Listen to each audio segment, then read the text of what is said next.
Alright. Me timatanga tātou mō tēnei hui o tātou, mō tēnei karakia mō te paitona. Nō reira, tēnei tīnoi, I roto te matu e te tama me te wairua tapu.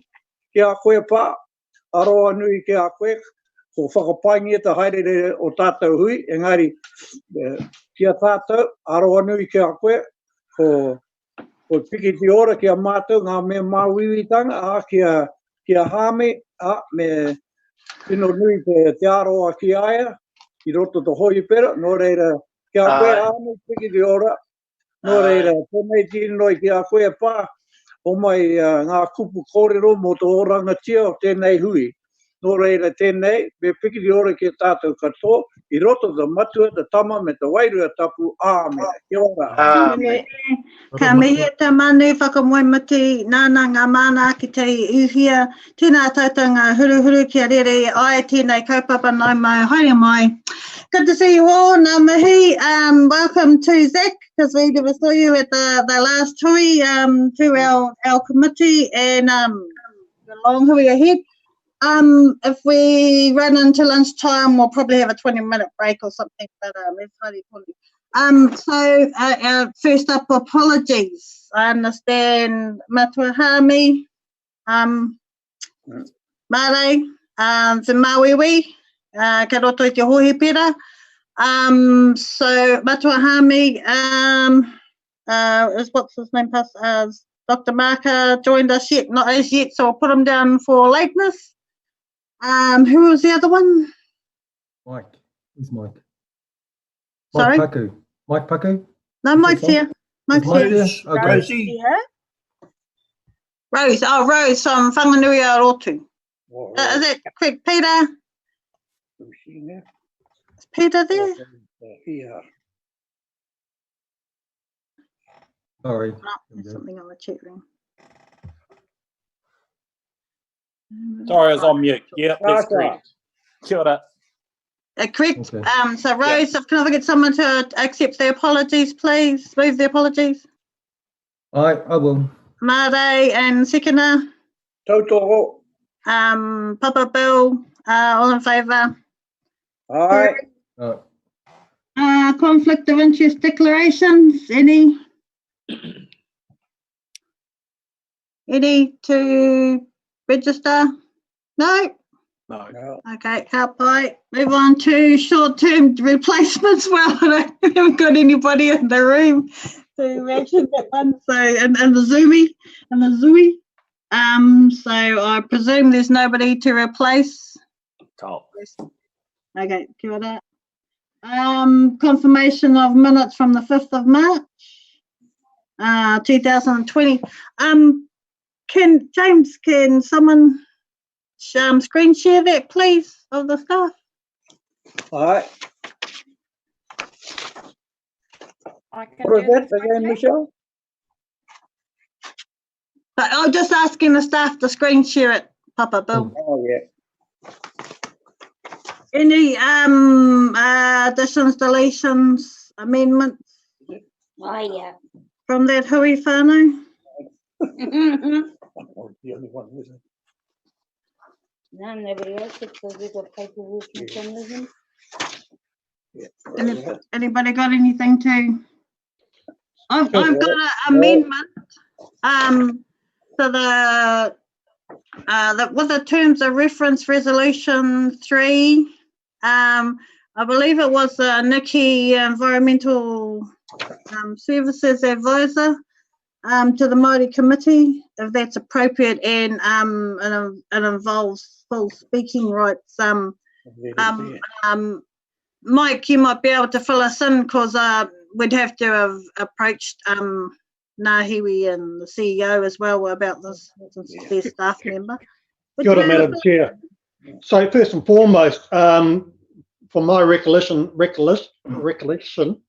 all we did was raise the matter. I didn't actually think we had actually voted on the matter, because it was sort of taking a conversation, a wider conversation as to what does that actually mean.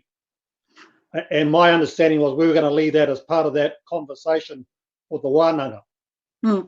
Because it does open up a bigger question around representation around that table. As we've all known, there's been a push from certain areas that perhaps there should be representation from RPC at the table. So all of those, it all becomes part of that bigger conversation. Hence my, what I believe that was that this kaupapa was to be left as part of that wānanga discussion to make sure we fully understood all the ramifications and what Nikki's position was on it. Okay. We'll perhaps bring up the wānanga at the end of the hui whānau, if that's okay. The reference charter. Any other comments on those minutes? Yeah, just a couple of small little details. Just go back to the Tai Whenua reports. Tamatea, it's just a little typo. Weather. I think it's in the Tamatea Tai Whenua report. Dry weather with an H. That's one, and if we can just be consistent with the caps on Tai Whenua teas. That's all. Hapai. Amendment. Dry weather. Great concerns raised on this dry weather. That's 1, 2, 3, 4, 5, 6 bullet point down. That one right there on the dry weather. Great concern on the dry weather. That's all. That's supposed to be the case. Yeah. And yeah, little ditto. Any others?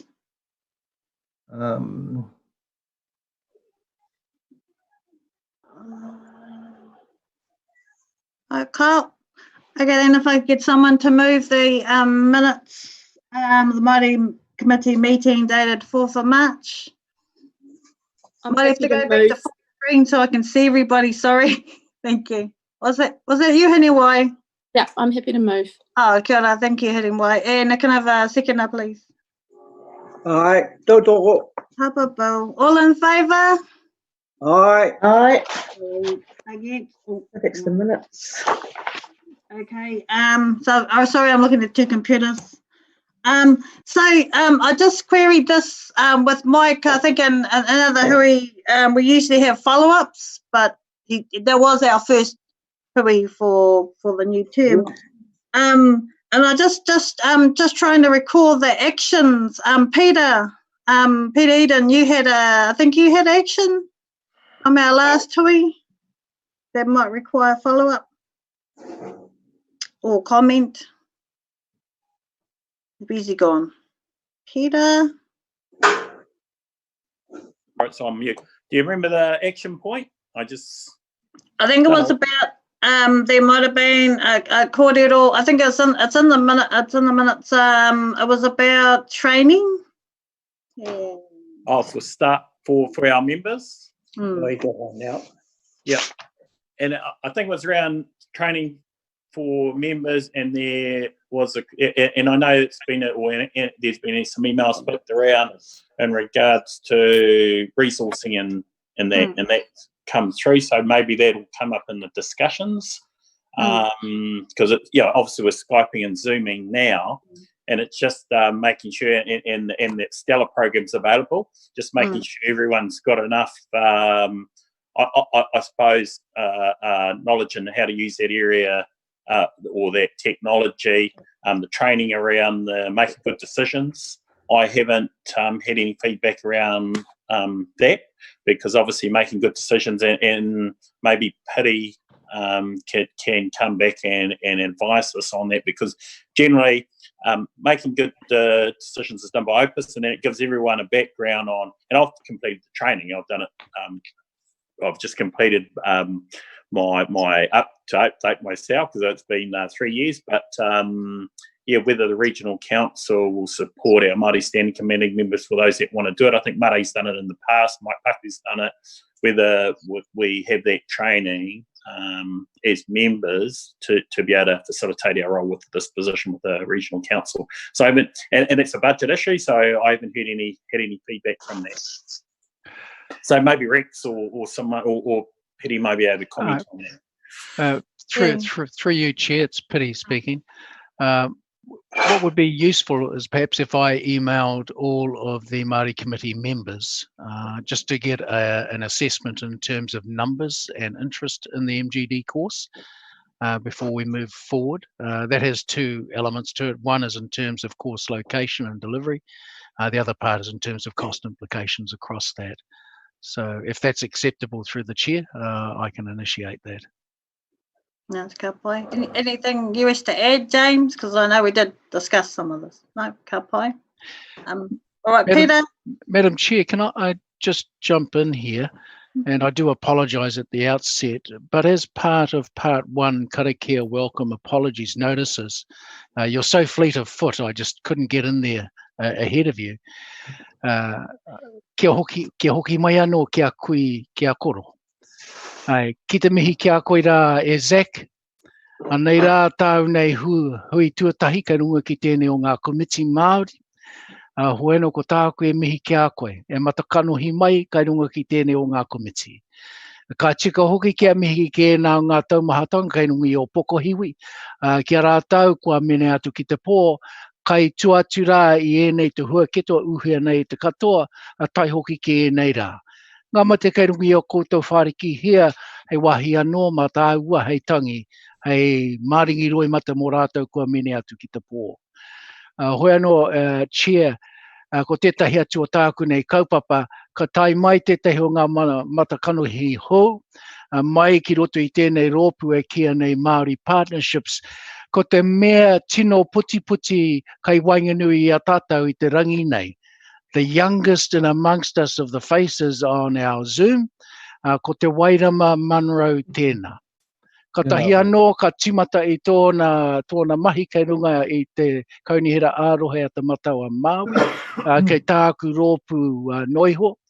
Ko tōna whakapapa, kei roto rai I rongo mai wahine, kei rā kai pāka, kei whakaki nui ārua me ki rā kahangunu e toto rere nei kei roti a ia, hoi anō ko tāku e mihi kia tatau ka kia ia te tehi anō ngā manu hau, ka tahi anō kārere, hoi anō tēnei te mihi. Thank you, Chair, for the opportunity to welcome Zach to our fora and to also acknowledge Te Wairama, who joins with Melanie as part of our Maori Partnerships. Hei huru huru kei runga ki tēnei manu e kia nei. Tēnā tātou. Kia ora korua. Kia ora whanaunga te Waiamarama. I saw you there. I was wondering if you're one of Peter's new staff. And Peter, I did say kia ora to Zach, but it was prior. Apologies for that.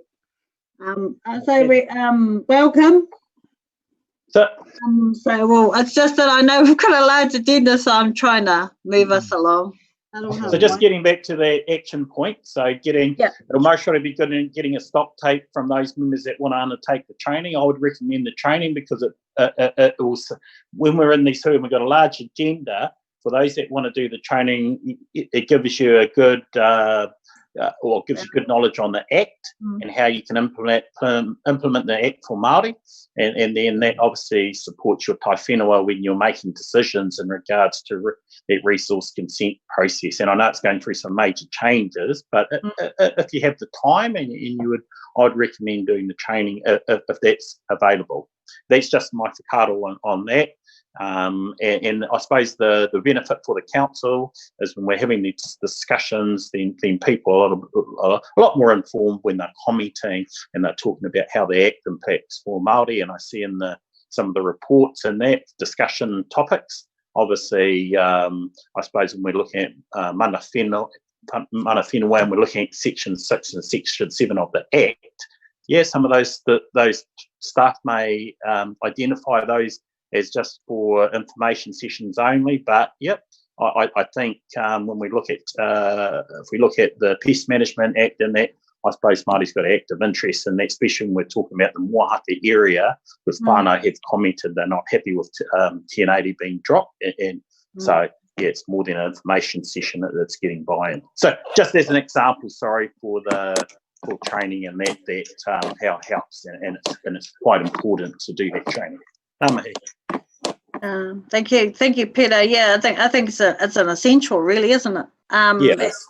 Any other comments from our? Kia ora, Henewai. Kei te pai, kia ora mai tātou. Yeah, I just want to add to that. I did the course this year, along with some RPC members who could attend, councillors and Hawke's Bay Regional Council staff. What was really crucial was that if you want to be a part of the hearings committee, which I believe one member of this committee, there is a place on the hearings committee, you have to have done this course and achieved completion. But it really was a good insight for myself as a councillor also. So I really recommend the course. I think it's 2 days. There's some mahi kāinga to do. And what was great was that we had a practical session in a hearing situation, and we all played a role. So as a possible panelist myself on the hearings committee, it was crucial to do the course. I encourage everyone to, if they had the time, to do it. Kia ora. Any other comment? Chair, I've taken the action point on that. Okay, thank you. So now we'll go on to item 5, which is call for minor items not on the agenda. Anybody got anything to put forward? Anyway? I'd like just to have a short discussion and update on the Tutaikuri River discharge that happened just before Christmas. Yeah.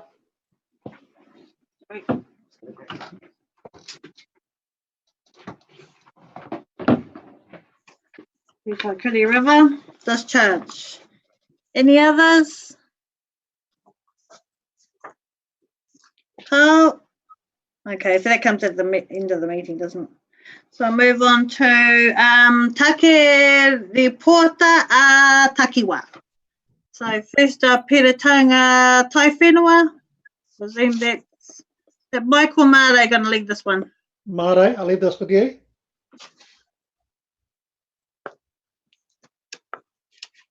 Mare? Mute. Yeah, kia ora everyone. I'm just trying to get up the report. I guess I'll take the lead from our my paku in terms of putting the report together, and of course the current RMA. What are issues that you have bullet pointed before you in the report? We're spread right across all of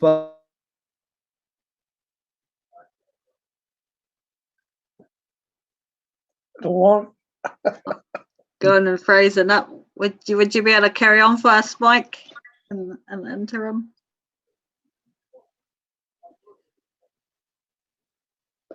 You got to put your, yeah. So while Mare's unfreezing himself, I suppose what about, as it's all well known, Heretaunga, given its location in regards to the amount of waterways that flow through it, Heretaunga Araro, Heretaunga Hoku Nui. So, Wai is a huge central part to the makeup of the thing, Heretaunga Plains. And there are a number of RMA issues that are currently on our table, on our plate. And they have a huge impact and bearing on our rohe and on our hapu. What we are finding, so my comments are more from a governance level rather than an operational level. From a governance perspective, a lot of the conversation has been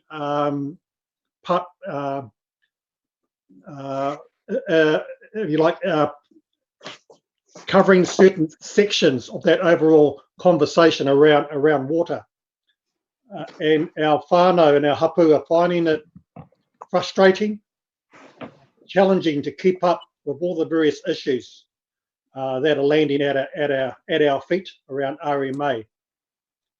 And actually it starts to breed some distrust amongst our hapu, especially in regards to our regulators, such as Hawke's Bay Regional Council, Hastings City Council, even Napier City Council, blah blah blah. not always fairly either. I must add, because at the end of the day, our councils, they are controlled by I think legislation, and they are required to follow certain processes and I think procedures. Unfortunately, for a lot of our whānau, they don't take that on board. They just see it being as one conversation, and that one conversation is about why this taonga and the constant threat that they see it under. So we take just post-Christmas there, our whānau out of Bridge Park with their stream fully drying up. We had issues of tuna, eel, being trapped, dying as due to the fact that water had basically just completely gone. And so they went through an exercise of rescuing those tuna, as many as they could, and shifting them, transporting them into a environment that actually had water. And for them, they didn't see regional council there, or they didn't see any of our councils there. So when they hear that council are wanting, or council are running processes around tank, water conservation order, the three waters, and so forth, they're very hesitant about these conversations, because I suppose that the practical side of what they see and what they deal with compared to the operational requirements of regional, they're not matching up. They're kind of wondering, it's almost as though they feel as that regional council and government through its agents such as councils are actually ticking that type of activity off, where it's fine for waterways to dry up. It's fine to have eel die. We're seeing out in central Hawke's Bay, whole communities being without water. It wasn't that long ago that was the same situation for our Bridge Path whānau. And so they don't see things improving. Okay, I'm back. Oh, you're back. So, Mare, I'm going to hand back to you. So I've touched it from a governance level, Mare. I just touched it on from a governance level, not from an operational level. I'll leave it with you. Okay. So my apologies. I don't know what happened, but it's just gone down. So I'm on my phone at the moment. So we're governance issues. So I guess there's quite a bit of what's happening, particularly in the space around all of those particular issues that is in our report. Of course, the importance of the recent notification. This is the tank notification that happened on the 2nd of May, just the other week, gives the opportunity of a 9-week time frame leading up to the close for that. So 9 weeks is sufficient time. Of course, there are a number of issues that we clawed and raked over for about 6 or 7 years. And, groundwater is certainly a big one. Without having to go down into the specific issues. In terms of we just received a recent letter from you, of course, Jane, if that's what you're highlighting, Mike, in terms of the governance structure or framework that's being proposed, and an invitation to invite those groups, including iwi, on how that should be set in place. So I think that that only just arrived yesterday. Is that sufficient, Mike? Yeah. So basically, Marty, was just around what I touched on is the impact that this has on our whānau hapu, and trying to deal with all of the issues that are landing at our feet regarding, whether it's tank, whether it's water conservation order, whether it's the three waters, it's just a continual battering of various issues initiatives that keep hitting our table. And from their perspective, as I said to the rest of the committee, we go to our bridge pāwhānau who actually their waterway just completely dried out. So it's trying to find the relevance and balance between those two various points. And the likes of ourselves, the tai whenua, finding ourselves in the middle between government bodies and our hapu, and having to navigate a pathway through all this, and trying to, if you like, making sure that we don't unravel the good that has come about through the relationships, and trying to keep those relationships together. Mm-hmm.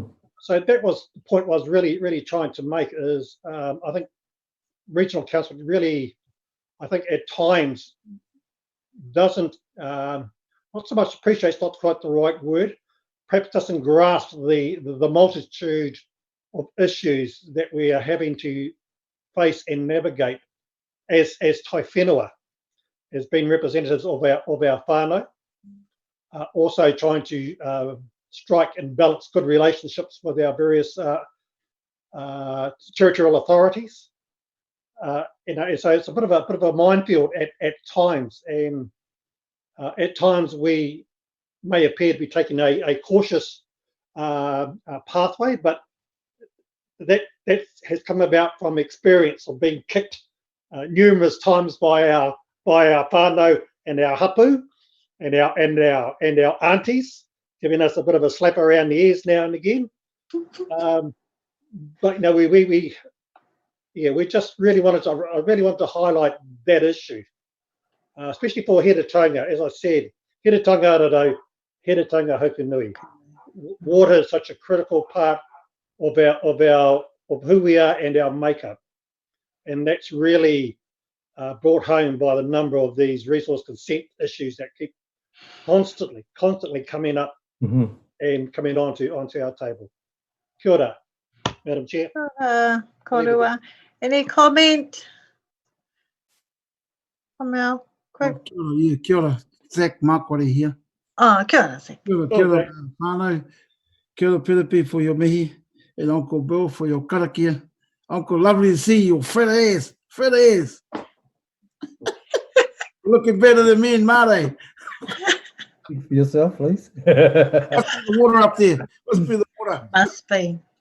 But anyway, whānau, I just want to maybe give a perspective on this. I mean, over a number of years, we know we've had a number of battles around the water. It's nothing new to us. Mike is surely, it's sure about building the relationships. It's about maintaining those relationships. But we got a groundswell going on. And I'm only saying this as a whānau member back at the Hawke. We got 12 homes going up. We want to make sure we got abundant water, and it's not going to end up like everybody else. So although I take the point around the number of years you guys have carried this kaupapa, this hasn't been just a 5-minute job, but it's sort of now figuring out the bigger plan on how we're going to actually do something that's going to be quite critical, knowing that we've all come out of the COVID. We're only just coming out of the COVID. We're not out of it fully yet. But I'm only putting that down there because myself and Māori, we carry a lot of mokopuna, and we're down at Pony a number of times. So I don't know whether, either I'm going to get to the age of where Uncle Bill is, or I need to will sort myself out now around that water business and how we're going to operate at a very high level. So I'm only asking the question through the chair. What is the plan going forward for ourselves over the next 12 to 24 months from this particular body of people that have been working on it for a while? Thank you, Zach. I've got Rex there. Rex, you want to speak? And then Pierre after that. Oh, Rex, you need to. Now it's my turn. Yeah. Bye. Thanks, Michelle, and big welcome to you, Zach. It's really nice to see your friendly face. we do have a plan, mate. We do have a plan, and it's hopefully a good plan. The Regional Council is very focused on getting the environment right. We have a huge amount of legacy issues that we're dealing with. James and I just spent an hour talking about the legacy issues in Central Hawke's Bay. I mean, there's so many elephants in the room, so many poor decisions been made in the past. It's just mind-boggling, and it does mind-boggle you. And I realise that tangata whenua are often at the bottom of at the coalface of this, like they were in Bridge Pa. And Mike, I just want to say to you, I do appreciate that you guys are also at the sharp end, and you get it from your maraes on a regular basis, and I've attended some of your meetings. And I think that maybe there's a bigger role for us to play at that real coalface. And I was wondering whether it would be helpful if with this Zoom technology, that I could attend some of those marae committee meetings and just talk about the issues and talk about the legacy issues and how we're trying to fix it. Because everything we're doing at the moment is trying to ensure that the environment gets the first priority. But having said that, we don't want to kill our economy. So, and it's what my mainstay has always been, we've got to have an economy that works in harmony with the environment, not the other way around. So it's the river first and the economy second. But we can make that happen. There is a happy place here, but it's just taking us longer, and it's really difficult communicating that to the people who live on the rivers and creeks, and not only the tangata whenua, but also Pākehās, who I get an earful when I go for a walk down the Karamu every night. So, we're getting there. We need everyone, and I really appreciate the help that you're doing there. And you're taking it. You take it worse than us, really. So we just got to find a better way to communicate to people at the coalface. Kia ora, Rex. Piri. Thank you, Chair.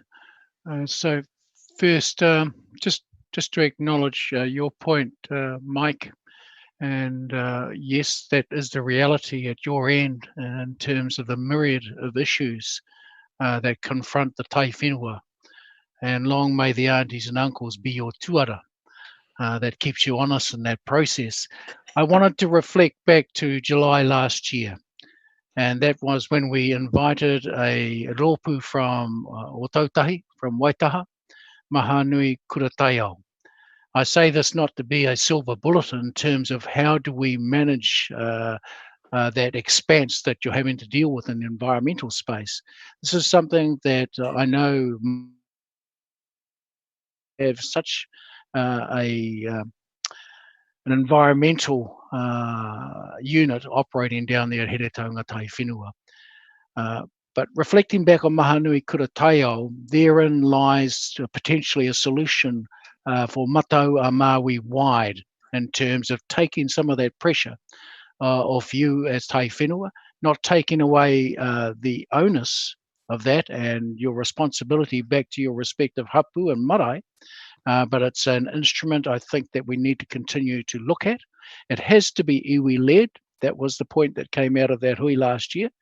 And I know in our discussions, Mare, Mike, and also with Tato with the Wairō, that hasn't been lost. It just needs to be, needs more shouldering behind it once we start to emerge out of this COVID arena. Kia ora. Thank you, Chair. Thank you, Peter. Any other comments? Yeah, Peter here. Oh, Peter. Just in relation to accountability and that, because I picked up from Mike and the issues in Heretaunga, so that I suppose, just getting straight down nuts and tacks, the Regional Council has got a responsibility. Obviously, that's one of their core roles in regard to the water. So if we're saying that, hey, the mahi's been done, then obviously as a committee, we would want to put some measures in place to see an improvement in delivery of service. So how we do that, I'm just putting that out there. That's something, just picking up on Mike's kōrero, if our whānau aren't happy in Heretaunga and other areas, then we'd need to put in a framework to one, address their concerns, and two, impact on how we can improve. So, I'll leave that for the committee to discuss, because I know further down there's discussion paper around the water and that, and it's only for comment. It's an information paper. We can't impact on it, but I suppose that gets to the heart of it around the committee.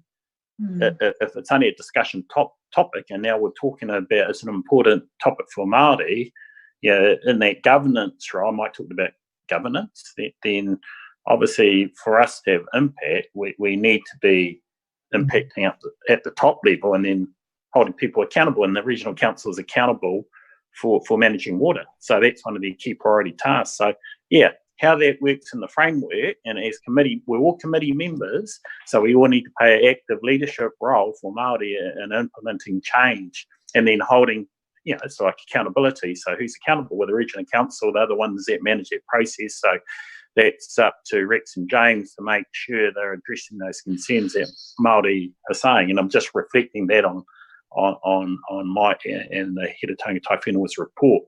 So that would be an important step for us as a committee moving forward to address those concerns. It's no use us coming back and I'll pick up on Pere's comment about that group that came through 12 months ago. Where's the action point from there? What are we going to do to implement that? If Pere's recommending that, is the potential for us to resource that through regional council, a percentage of water consents when people are going through the process, is there a percentage that they pay as a levy to fund that committee? Those are real steps that we potentially could take to impact on that kōrero. So I think, it's good talking about it. What actions are we going to implement to support change? Mare? Thanks. Look, my apologies. I don't know what happened in that blip when I was still talking away, but I don't know how much you heard.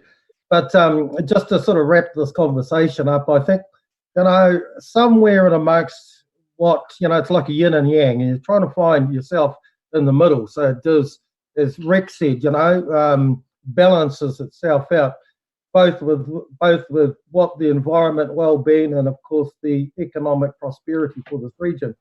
So one of the challenges we're going to have, folks, is of course how do we communicate with our whānau, particularly over this next 9 weeks. And so COVID, with its alert levels, hopefully in the next week or two, will provide a bit of relief. But it doesn't necessarily mean that we're going to go into crowds hui wānanga, and that's where we will be exercising social distancing once we get past the restrictions within this 9-week process of notification, in order to have that face-to-face dialogue with our whānau.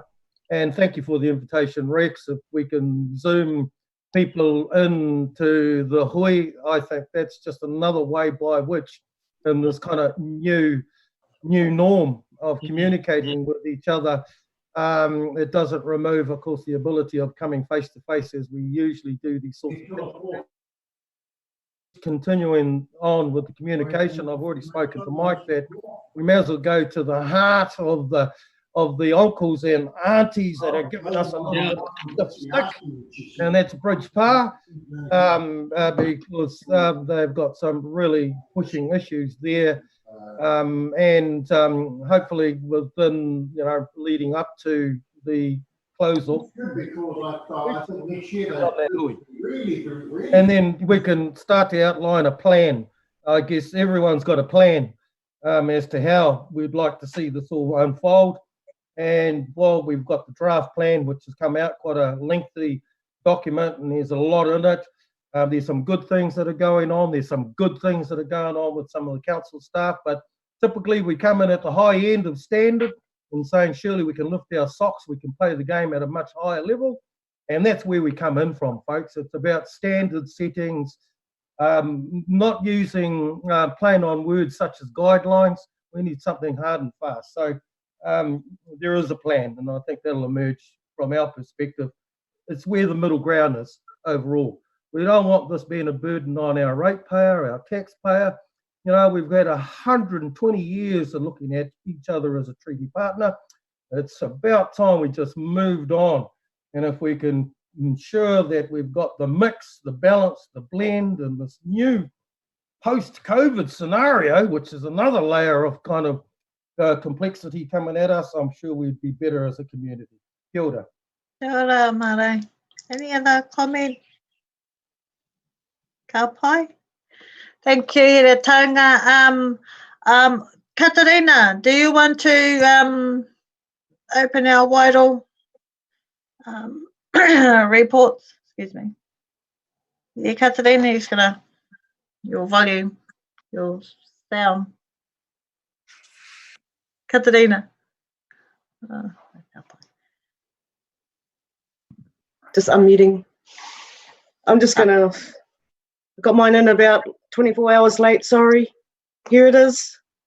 Just gonna, want to acknowledge one of our queer from Runga Mai Wahine, Sophie Dodd.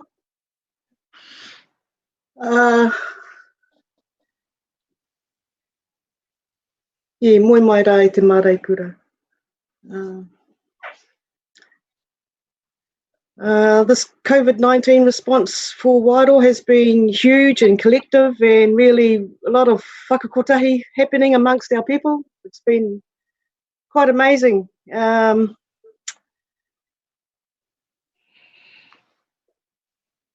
Meanwhile, in where I am, up along the State Highway 38 YO heading to Waikato Moana, couldn't help but notice, because I was also manning the road, manning our community, because we're the gateway to Tamatarangi. So we're having a whole lot of problems seeing silver popular, the goats coming out, etc. So that's a bit of a problem from sort of Frasertown heading up to Waikato Moana to the gateway of Waikato Moana, is so many pests along there. So just recently I had Graham Edmondson from the Work Assets crew. Sorry, I'm just going to cut this phone off. Just have a look at the silver popular problem all along State Highway 38 to Waikato Moana. Also organising some Zoom hui amongst our communities who were worried about the road, wanting to put pressure on QRS to close the road from Wairoa to Waikato Moana. It took a while whilst things were happening in Wairoa, the township itself. It was sort of felt that Frasertown and heading towards Waikato Moana was sort of left out a wee bit, so our community sort of had to sort of like lock in. Took us a little while to sort of like reach out and say, hey, we need signs. So we connected with the East Coast people, Tina Nutter, who provided us with bilingual signs, and we just got the whānau that we were able to koha some signage, and we were able to erect those up in our core corners of the region. So yeah, thanks to Tina Nutter and her whānau, who kept us in touch quite a bit via social media. One of the major things that sitting back is that I noticed our people were hungry, people who are used to mahinga kai, and so the whole idea of trying to get a customary catch was very difficult during this COVID-19 level 4. And so a team of us got together, including Michelle and some of our iwi whānau, to actually have a look and explore the regulations, the amateur fishing regulations versus the kaimoana regulation, because along the Wairoa River we do not have a tangata kaitiaki as of such under the kaimoana regulation. So we were trying to look for some other kind of proposal that would suit us. But the end result is feeding our poor people along the awa. We sounded out with some of our leaders. Wasn't that great, the response? But however, we're still going to tick along and look at ways of asserting our rangatiratanga over this COVID-19 kind of level response. Also a challenge back to civil defence to look at more culture in their regulations and their bylaws. Even though Māori went out of their way in Wairoa to make it happen for their community, we still felt culturally we were on the back foot again. Other concern was we was our people monitoring the river. It was business as usual up our road, farmers farming, even Māori farmers, but who was there to look at the breaches? So that's what I've put in my report. Cruising to our major waterways, just seeing the lack of signage still.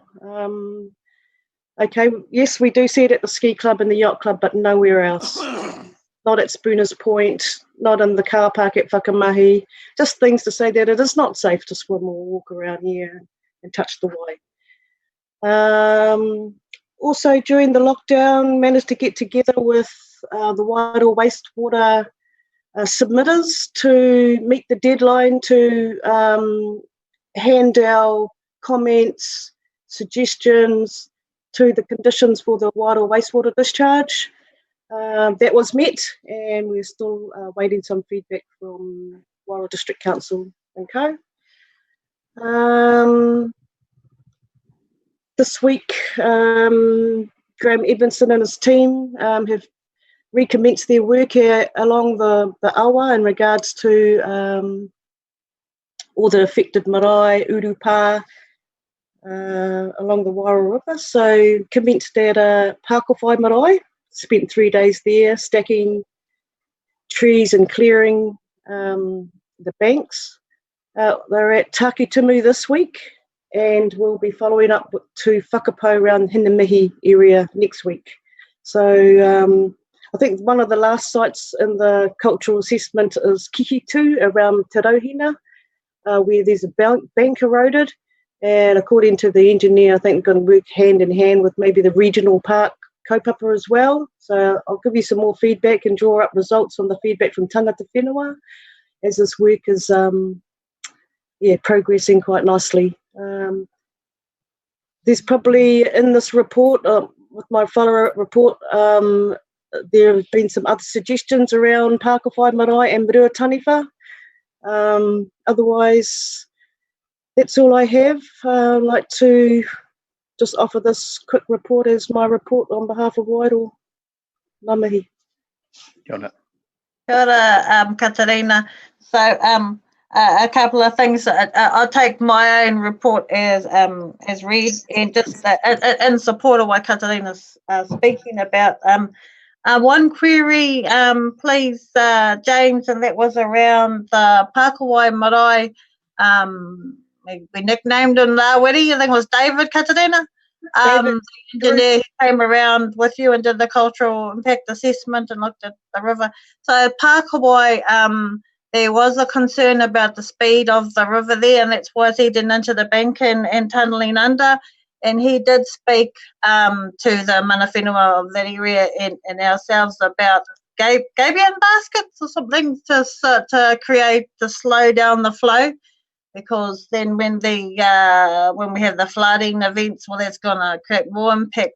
I understand that was deferred or put off.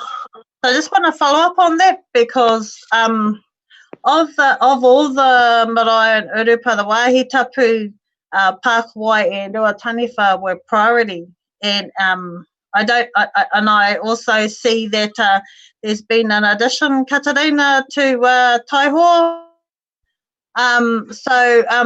Kate Te Pai, came out from one of the region district council staff. However, I don't want that to impact on the ones that are at most risk, and we don't want a repeat of Mātiti and Pakowhai. I'm a little concerned, and I just sort of want to know why that has been put off. I hear it was because of the cost, but when you see other mahi being included into this process, which obviously costs more money, if you're going to pull more trees down, that's adding to the budget. So I just want to make sure we keep on the right track, that the ones that are main priority need to be addressed before anything is added on. And I think some of those areas it may come into the Mātangiro Reserve, especially Kia 2, Taihoa. Nothing wrong with him putting his hand up, because there's a turn where that is in the Mātangiro area, but just something to address there. And also another thing, James, we were told that the 1st of May was the deadline for decision on whether that the wastewater progresses to environmental court, or what's the feedback. Can we get something on that, please?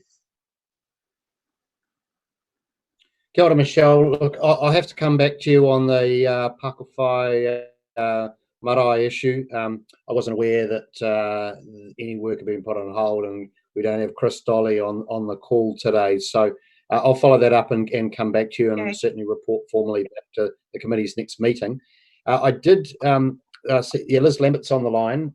She can answer in relation to the deadline on the next steps for the wastewater treatment plant. I think it does relate to the COVID situation, but she can confirm. Oh, kia ora. Thank you, Liz. Kia ora, Michelle. Yeah, I'll have to check on the dates that have been amended, obviously because of the level 4 and level 3 lockdown. So I'm not 100% sure what the revised dates are for that. So I will check that out with the appropriate people and get back to you. And can I also just reassure Katarina, and thank you very much for your report, Katarina, that monitoring of waterways and activities around waterways is classed as an essential service, so continue to be carried out during level 4, as well as we had our 24/7 pollution response hotline continue to function throughout that time as well.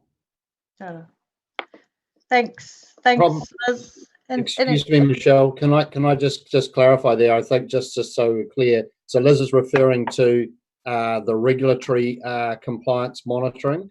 Our water quality monitoring, however, was put on hold for the level 4 lockdown period under guidance from central government, and that was on the basis that it was not related directly to human health and therefore was not deemed an essential service. But we do have that water quality monitoring now back underway under level 3. Thank you for the update. Any other comments? Yeah, just Michelle, I've just got a comment. Peter, Yeah. So it's just in regards to the Pātaka Kai that was said, and there's some work being done on that, because obviously, and I'm a kaitiaki and I sit on the board in regards to Matua Maori, and we share the same view. I know Mahia, Ugumai Wahine, Ngāti Pahuwera, and that they are strong advocates for our Pātaka Kai to feed our whānau, because that's what they live on the sea. So there's a lot of work being done, or a lot of work about to be done, because obviously we're at disagreement with the Ministry of Fisheries in regards to how our kaitiaki feed our whānau, and that those questions are being raised in another forum. But I agree with what Katarina has said, and we obviously we already had a customary permit for kahunuru to go out and fish, or Pahuwera did, and we've issued permits within this area for commercial fishers to fish. But coming back to writing out customary permits for our whānau, should they want one, we would write one out if their whānau is starving and they need to feed themselves. That's the purpose of the Act. You had hui. So in these circumstances, it's brought up some questions, and we're working through that around that Pātaka Kai and how kaitiaki issue permits. So there's a lot of work at the moment coming up in regards to the area. So I'll keep you informed. I'll bring that up because we've got a management meeting coming up with Mahia, Waidel right through to Marston, right down the coast in regards to that kōrero. So fully support that. And just to add to that, because we've also done a Pātaka Kai, our whānau that live up in the whenua, they shot some venison and we got that processed and we gave it out to our kaumātua and queer.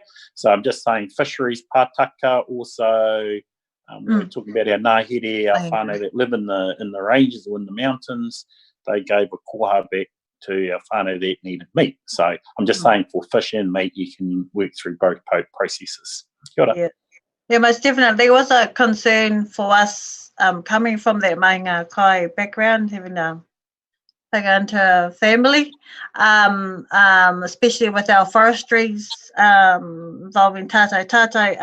It was concerning knowing that the numbers of our whānau were increasing, and civil defence, and our Māori organisations back here were helping them with kai.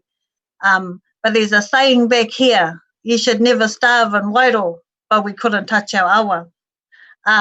There was the customary take that the iwi took, and distributed fish back here, well, we've got it right next door to us. We weren't allowed to touch it on level 4, and that became quite distressing. So we were exploring the amateur fishing regulations, and especially around freshwater pig hunting. It was roaring season. They couldn't go out and get the venison. So yeah, I'm not quite sure how the whānau did that one, but yeah, the pig hunting club is doing pāhuera.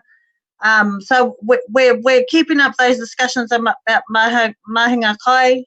Even the option of going out and get that ronga. There's all that conversation that needs to happen because we weren't able to do that in the COVID climate. And now we are, but as long as it's private land, blah, blah, blah. But we still can't go out on the river. So a lot of our fishing involves putting nets out, getting on boats. Well, you got to stay on the bank. So, I mean, Katarina will agree with me. You can put a hinaki in.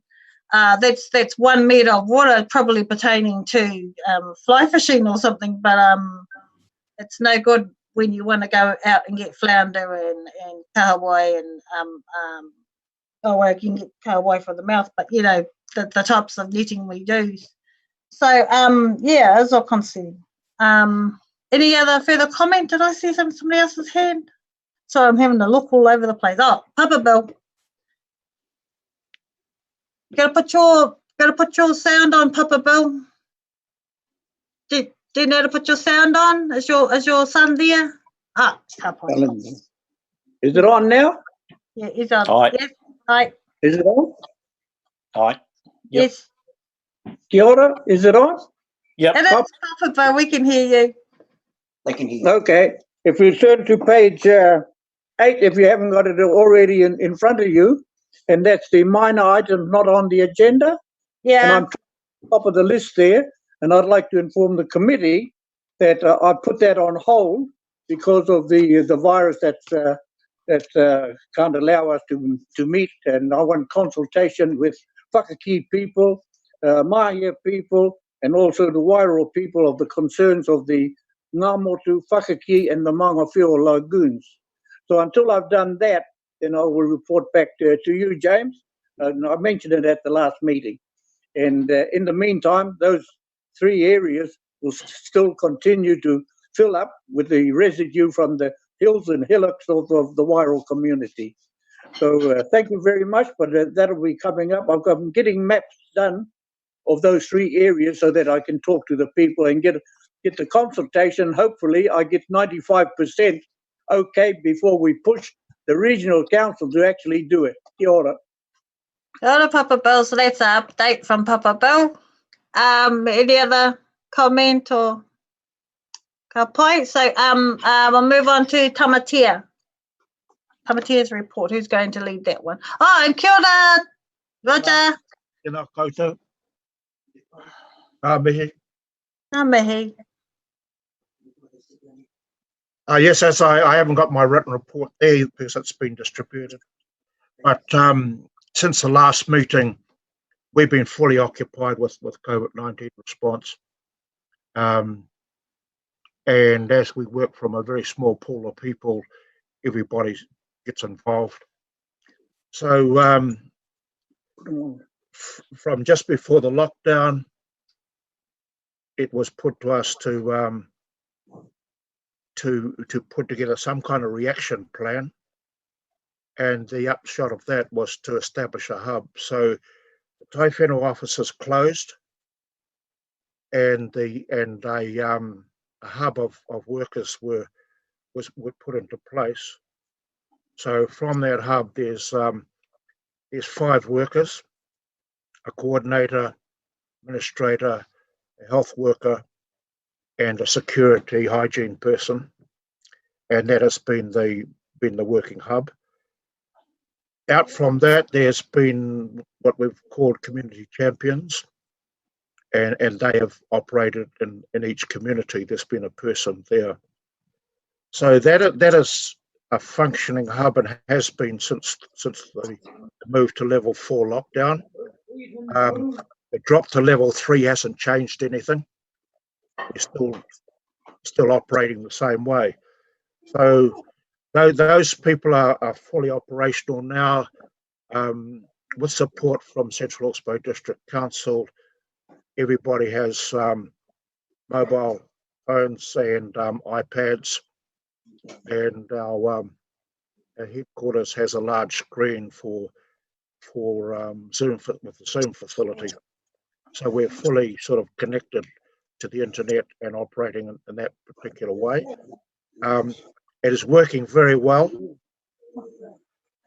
We've been involved in the usual things of distributing packages that have come from various sources, food, hygiene supplies, particular emphasis on our kaumatua, to making sure we cover our kaumatua.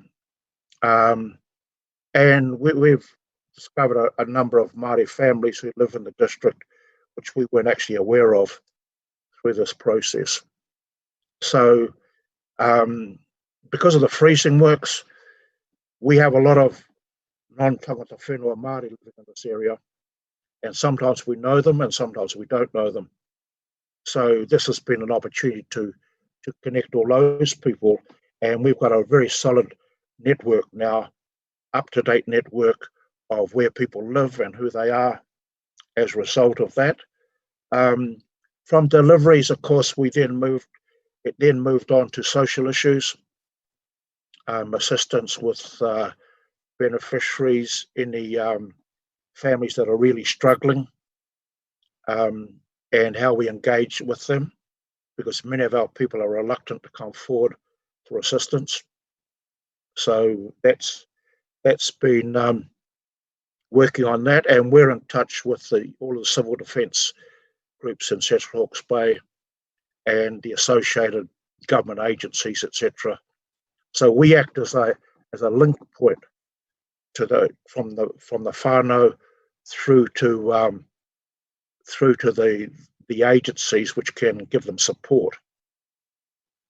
So we do the deliveries, the social reporting, the linkages, the making sure that people are not lonely, that they're connected. And then more recently, we're looking at this active testing system, which hasn't got down to us yet. It is still in the Heretaunga district. So that's been the prime thing. We've also dealt with tangihanga, and that's been testing. Keeping to the regulations of 10 people has almost been impossible. And we have been able to manage that, but with a lot of difficulty, as probably all are familiar with. Outside of COVID-19, there's a lot of planning business going on, if not active. And so those that intersect with what Regional Council does, of course, includes the drought. We don't have a heavily immediate impact on that because there's not many Māori farmers around this area. However, there's a number of Māori land blocks that are affected by the drought and things like that. Wrapped up in this whole discussions about the post-COVID economic recovery factors in a number of things. One is the whole discourse, the whole conversation on water security, which of course is Regional Council leads, and there's a number of issues which touch and affect us when you get into that side of things, where we're going with water security. And acknowledge the letter we got from James the other day, and the response that we make to that. The other one is, inside of all of that, and specifically is our lake. And among other things, on top of the sort of RMA and water things, it is seen as a possible site for an instant reaction to the recovery in terms of providing a project such as the eradication of the willow, where you would need hands-on labourers and people. So it's possibly going to get caught into a some program or project that's going to utilise all that programming that's coming out of this, coming out of government and directly impacting on the lake itself. There are other issues with the lake that directly involve regional council, and we will continue working our way through those. And those all in turn link to the other project which I've mentioned before, which is Ngāra Tupuna, which is I'm not sure what to call it, reconstruction of the Waipukurau Park complex, which is a part of the Provincial Growth Fund projects, which is a multi-million-dollar project of setting up the park sites around Waipukurau and having them linked by electronic means, so that they're sites for visiting and sites for education. And this has its own momentum. It's run by its own management group, but it intersects with everything else. There's, like, typically the economic recovery, the RMA issues, and everything else are interlinked. And they have to, and part of the job is to bring those different spheres of influence together, so that, one, we don't have conflict, and two, that we maximise the use of resources that are going to be available. So we really can't talk to regional council on one subject alone. It's got to cut across a whole number of issues that happen, and that's just the way it is. And that's the essence of our report since our last meeting. Kia ora mai tātou. Kia ora. Any other comment or questions? Zach, did you need to add anything? Yeah, kia ora. Yeah, just want to say big mihi to our whānau down there. But I mean, right now the climate is are looking at a rebound from where we are to where we're heading. With the Hatuma Lake, I dare say government's going to be pouring a lot of money into initiatives that have got spade ready. So I know that we're trying to do that now through our papakainga. We're spade ready to retrain people that may be losing their jobs.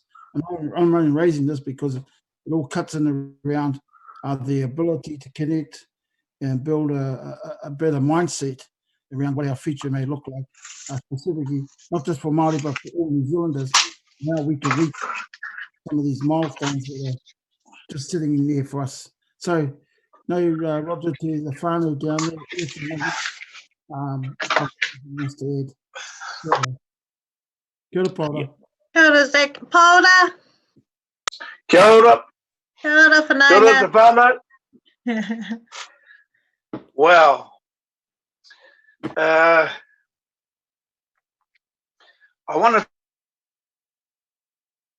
was talking about in his report after Mar was cut out, and that's the you'll plenty of talk about the dryness north of us here, but we get a bit hoodwinked in Porangahau, because when you go across the river or walk or drive, there's plenty of water in the river, but in fact the Porangahau and the Tutaikuri is empty.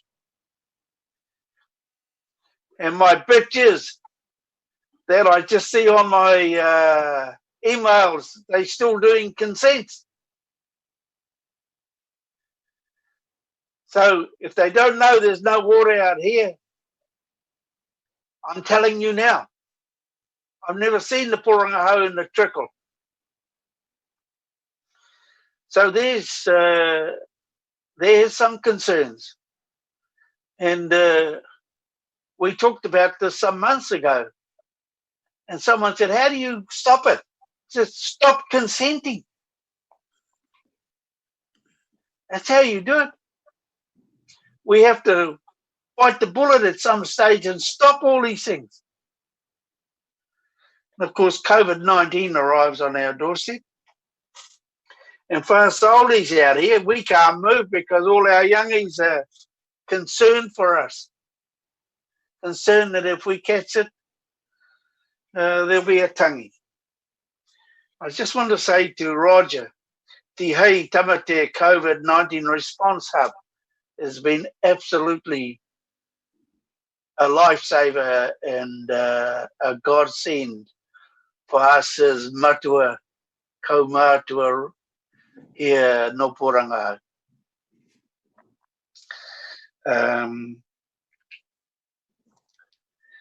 I don't know what that river comes under, but this word river security seems to fit the bill. And so I'm pleading to our councils, our Hawke's Bay regional councils, stop consenting. And I hear Rex when he talks about trying to keep the money flow happening. Okay, to pay. But again, it's time to start take a step back and pull some of the reins in. Right for a old fella like me, I'm just going to enjoy the rest of my life. But I got all my mokopuna and my kids, and they're coming. And it's for me. It's time to make the hard decisions. And Rog talked about our champions. My goodness, for a man like me, I'm pretty used to looking after myself, but Kai, that just keeps turning up here via our Tamate resources is absolutely appreciated. And I'm sure that this is, I hope our Pākehā whānaus have as good a system as us, because not only will I stay alive, but I'll get fat.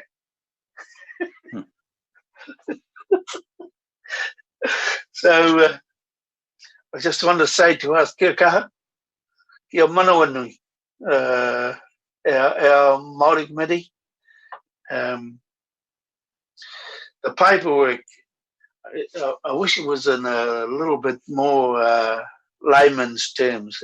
It's mind-boggling trying to read all this stuff. But nonetheless, but nonetheless, the other thing I'll tell you about COVID, this COVID thing, is for old people, is be aware how lonely it is to be in your home on your own. Been a hard yakka, I tell you. So, just from me, all the hard work you fellas do, okay, tapai. Tautoko, everything that's been talked about this morning, right on the money. Stop the consents, Rex. Someone's got to bite the bullet. Stop that water before everyone takes it out. Even if you got to go back on some of the consents your fellas already made. Someone's got to make some hard decisions. It's not all about money. Kia ora. Kia ora, whānau. That's me. Kia ora, Paola. I'm in. Hey Michelle, I've just got a question. Is it, Peter? Okay. Yeah, Peter here. I just got a question, and it's around the governance and that. And I just picked on what Dr. Marcus said in spheres of influence. around the PGF application, or where the regional council, the councils have put in an application for funding. I suppose on this meeting would have been good for Rex or the team to give us insight into their application that's gone before government in regards to the joint collective of councils putting in for funding. Where's Maori's input into that, or who gave sign off? Because obviously with the PGF application, you've got to have support by tangata whenua, mana whenua. So Dr. Mark talked about some of the projects, and awesome, great. So I suppose as a committee, it'd be good to be briefed on those applications and how and involvement of Maori and who they're engaging with as a governance, as us being in a governance group. I think it's important that we know, so we can report back to our tai whenuas what's happening in that Māori space in regards to applications going before Crown in a pre-recovery type scenario. And I think that's some of the kōrero I've just got from the different speakers, because it's once we come out of COVID, obviously government's funding a lot of initiatives. Where's Māori going to be sitting in that? And if Māori's being used to approve some of these applications, well, what is the kōrero? Maybe that's a question for James and Rex. Yeah, no, thanks, Peter. And also the concern about the fast tracking resource consents, Peter. I did raise that myself and Mike. Rex and James, would you be able to respond to the shovel-ready projects PGF applications? Thanks. Sorry, I didn't put that on the agenda. Good point. So look, Michelle, I was intending to cover this in my update, but look, I'll just address it now, and it's reasonably straightforward, in so much as there are no applications because there is no process. The government has asked for ideas around shovel-ready projects and did so at various points during the lockdown at great pace. So there are 3 processes in which we've been involved, none of which involved formal applications or bids or anything of the like. The first of which was a $100 million fund that was announced right at the start, 35 million of which went to Tairawhiti, that was particularly focused on finding new job opportunities for folk who were newly unemployed, particularly in the forestry area. So we were asked to very quickly come up with a list of things we could do to create work for people in that space, and that was submitted to the local Provincial Growth Fund official. That list, and I'm happy to circulate it, just included things like tree clearance on some of the river berms, some forestry work that could be done in our own assets. But look, it didn't progress anywhere because government decided that 100 million was just going to be allocated towards roading projects. 5-6 weeks after that process, I understand that was being considered by Cabinet this week, and seems to have not found favour with ministers, this focus on roading projects. So that particular piece of work has stalled.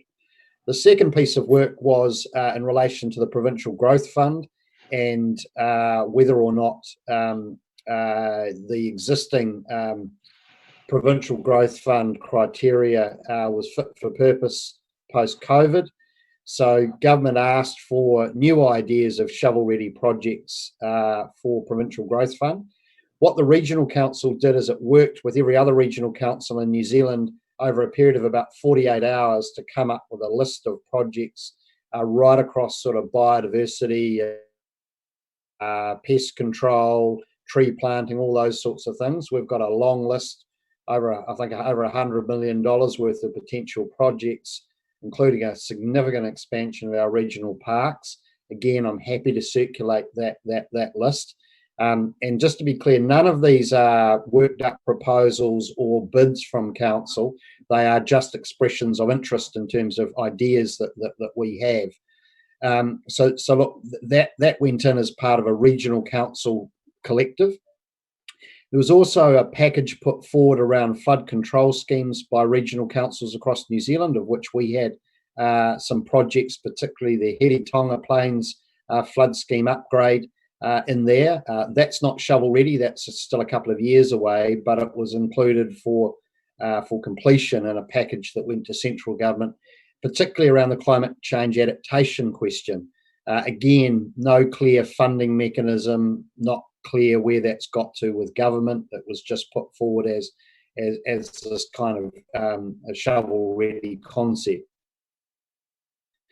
The third area is the Crown's been running a Crown infrastructure process around potential infrastructure builds over $20 million. They've had 2,000 applications or expressions of interest, if you like, from across New Zealand public-private sector. The Regional Council hasn't bid or put anything into that process. We supported the territorial authorities in having their Three Waters upgrade program put into all of that. And then sitting in the background have been discussions with the Crown around other things which might be growth enhancing. And our port, for example, has put in some proposals in relation to a inland port hub at Whakatū, which we're sited on, but that's land currently owned by Napier Port, and they are the lead on that proposition. So look, it all remains very murky in terms of what money is being actually allocated to so-called shovel-ready projects, what sort of process will be run to identify those and prioritise those. And we are expecting that the government in its budget next Thursday the 14th next week, will make clear what money is available and what sort of formal process. So up until this stage, it has really just been about ideas, concepts, and discussions. The regional councillors themselves didn't get an opportunity to have oversight of those ideas that got floated up because we were given very, very short timelines. But they have been circulated amongst the councillors, and I'm happy to circulate those today so you can see the ideas that we've been thinking about. And certainly to progress any of them to the next stage will involve decision making with the council.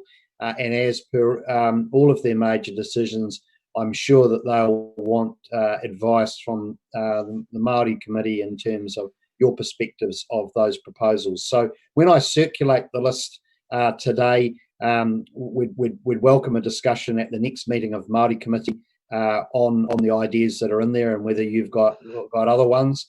But I want to stress the fact that at the moment there's no firm money on the table, and all of this costs money, and there's a bit of water to go under the bridge yet, I think, before we're at any decision point.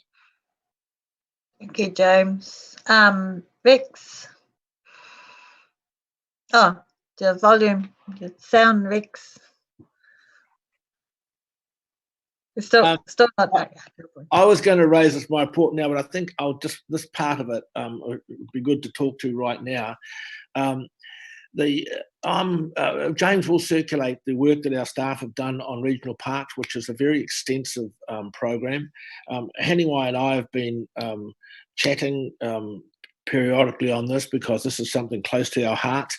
But not only can we lift the game on regional parks, because we've got shovel ready in Wairoa, shovel ready and most of our parks, not so shovel ready in Ahuriri, but if we could get Wairoa and Ahuriri really up and going, they'd be two substantial projects that would make a huge difference in our region.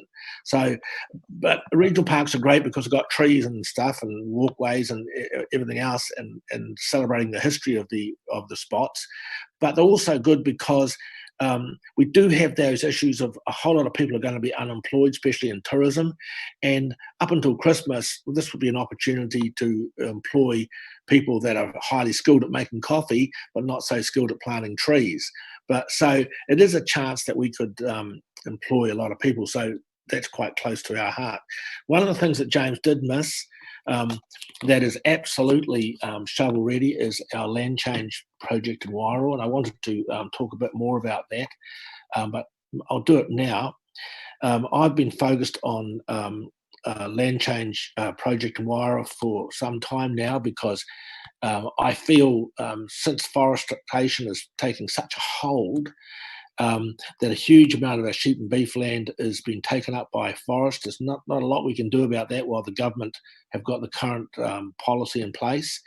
And of course, it is just uncontrolled, and it's just, we're losing so much really good sheep and beef land, which always could threaten the freezing works. I've spoken to AFCO. They're really worried about it. And of course, they're booming at the moment. But if they lose another 20,000 hectares, which could easily happen in the next 3 or 4 years, that would knock out 3 mutton chains for 3 months and the beef chain for 1 month. It would almost make them not viable.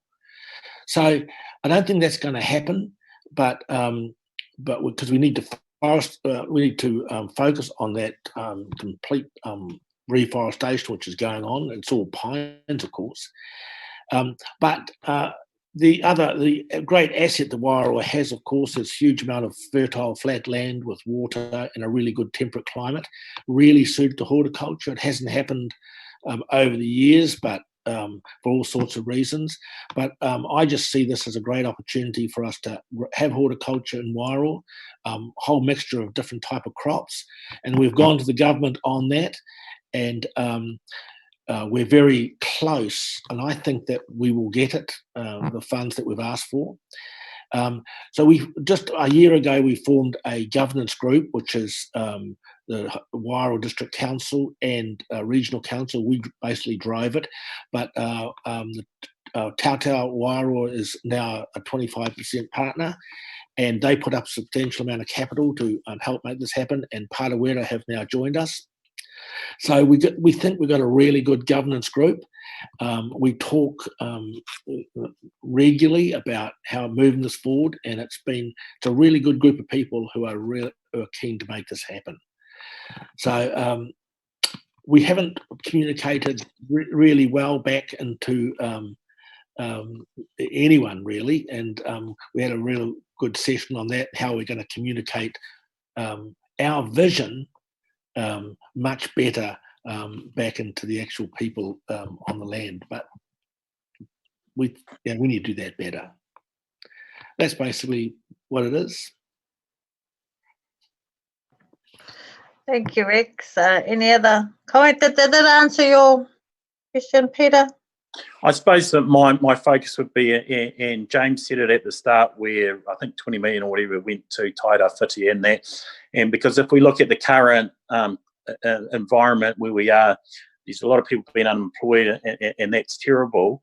Then you look at where Māori sit in demographic. Māori are down the bottom anyway. They're doing badly in stats. So you've got to, and I think I think it was mentioned that you got a different demographic coming into the employment market. So again, for Māori, and we're Māori leaders, because this is where we need to step up. A lot of our whānau are going to be in worse situations than they currently are in, because obviously with the new demographic coming into the employment market, Māori gets pushed down another level.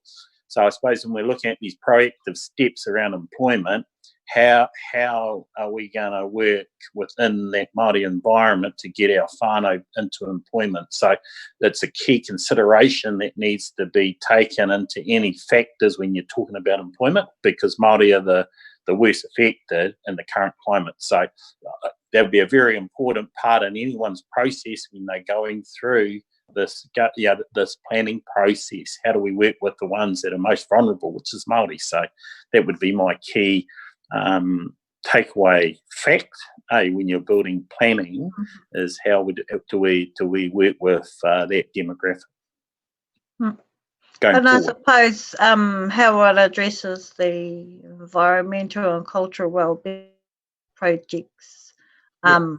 I didn't see it in the proposal for the Wairoa horticultural project, so I'm still not kapai about that. But so that's just my opinion. And any other comment before we go on to? We're just going to move on to, we're at 11:30 and we've still got Te Whanganui Arotu. Just quickly, Chair, just want to just make a couple of comments. I mean, I take the point around the Wairoa stuff around what Rex is talking about around beef and mutton and all that, and getting that getting that back on track. But one of the things is that everybody's talking about is consultation. But my biggest worry, if you're going to grow anything around horticultural stuff or farming, the water is going to be the biggest issue. Aye. It's in Wairoa or whether it's in Central Hawke's Bay. So I guess it's really as Maori, having the approach around not just the farming part of it, but the knowledge and understanding what's going on around the water. Because if anything fails us, it's going to be the water, no matter where we are. So, for this particular committee, whether you're at Prongaho, Takapau, wherever, it's going to be about the water, and we need to be at the coalface of that water, understanding it with Rex, not coming there with a whole lot of problems, but as Maori, what is your solutions to solving this? What we're saying back to the system is, from my point of view, is basically, if we've got good solutions and good story, at this basically, I think we can get, good supports around how we can support and be kaitiaki to the water. So that's only my comment. Yeah, and it's about, I think, with the Māori lens, it's about, unfortunately, the plains are a prime example of over-allocation. And one thing we've got in Wairoa is plenty of water, and I'm a bit worried that everybody's coming for it. And it's our job as rangatira, ana whenua, to protect that wai from exploitation. Sure. So again, I've read the proposal and I don't see any environmental or cultural well-beings in it, and I've approached Tātou, and that's a conversation in progress. So yeah, unfortunately, it's a sad thing to say, but you've got a higher population, and I'm seeing what's happening down there, and I don't like what I see. So our people put myself and Katarina there and Papa Bill because we're outspoken and we're there to protect our resources. Taonga tuku iho. So, we take that responsibility, it's paramount to us. So, te waihaere tonu. So any other comment? Otherwise we'll go on to Te Whanganui Aorotu, because I think we're getting close to that cup of coffee soon. Starting to get withdrawals. Kia ora, Whanganui Aorotu. So is that you up here first? Yes, kia ora, mauri ora. Nā reira, ki te kōta nākau ku hui mai nei I tēnei wā, nā reira kanu te mihi ka anu te aroha ki a koutou katoa. I had to just sneak away briefly. I got this important phone call. It was my contact from the South Island about the mutton birds. I get a bucket. Bad news and good news. The bad news was there won't be any mutton birds this season because we know why. But the good news, next year they'll be so fat they won't be able to fly up. Okay, as you can see, we provided a brief report there, and Te Whanganui Aorotu, we're extremely pleased with the way we have managed to support our people and the community during the past 5 weeks. We've certainly learned a lot about networking, dealing with people and the agencies, of course, and so moving forward, good health and well-being for our people will be our main focus.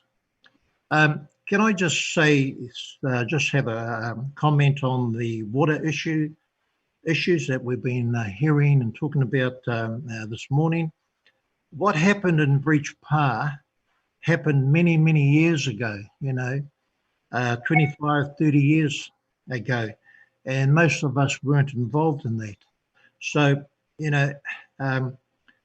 but we can certainly learn from what happened way back then, and let's not make the same mistakes as previous councils have done. So, kia ora. Peter may want to add something to that. Kia ora. Kia ora. Thank you, Peter.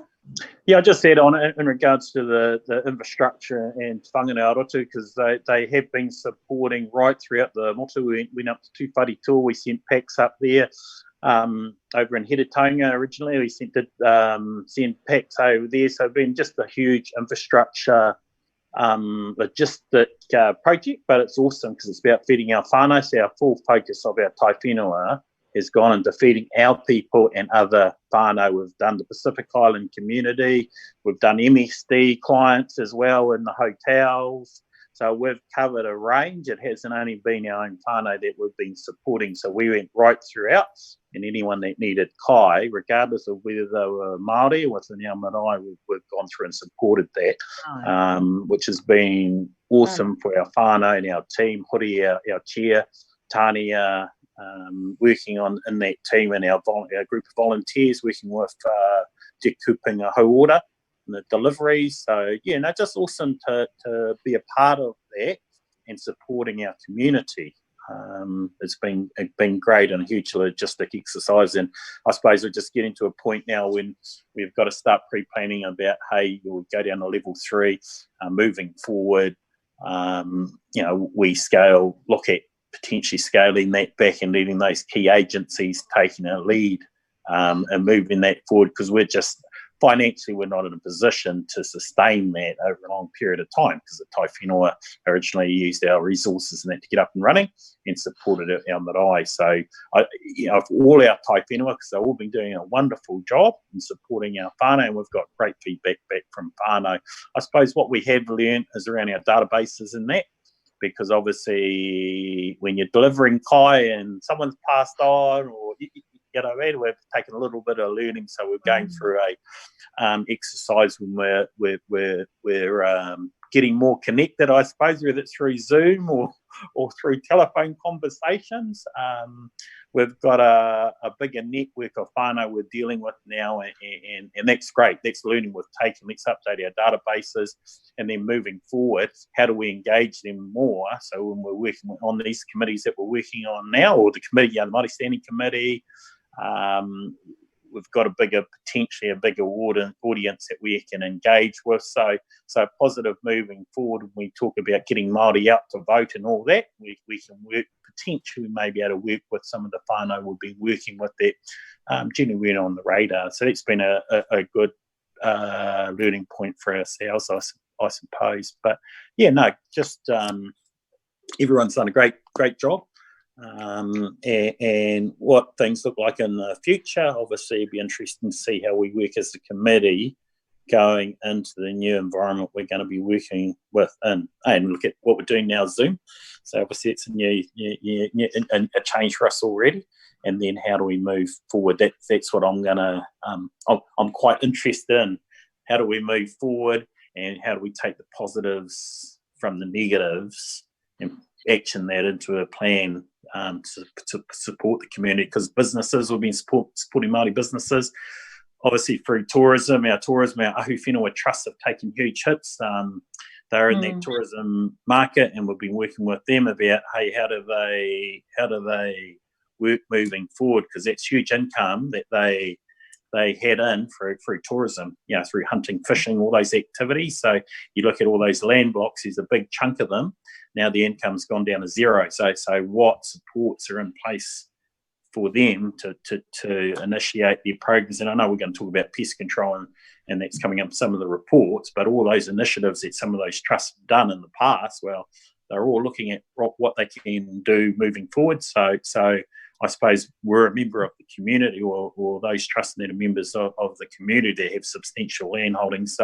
And they're in those water catchments. So it'll be interesting how the regional council is going to engage to support them through these hard economic times moving forward. Hey, so yeah, that's me. But yeah, it's been some awesome people. I just can't. Jeff Van Beck, I think, was working with our tai whenua, the councillor, with food distributions. They'd done awesome mahi, and just like to acknowledge him. I know him always been working with the team as well. So just acknowledgement, thanks to the regional councillor for stepping up to that mark. Much appreciated. Kia ora. Ka pai, Jeff donated a lot of kai to the whole area. So, Rick, would you like to comment? Because there's been a lot of kōrero about civil defence and Tai Whenua's input. So, because of your position, you may want to add something. Oh no, I just think the comments that people have made about the civil defence action are all accurate. I don't need to repeat them all. I think we have found new relationships, better relationships, and it's really interesting that in Central Hawke's Bay, for example, they all banded together and had one lot do the lot. The same in Wairoa, and there's just a lot of really good work, outstanding work done.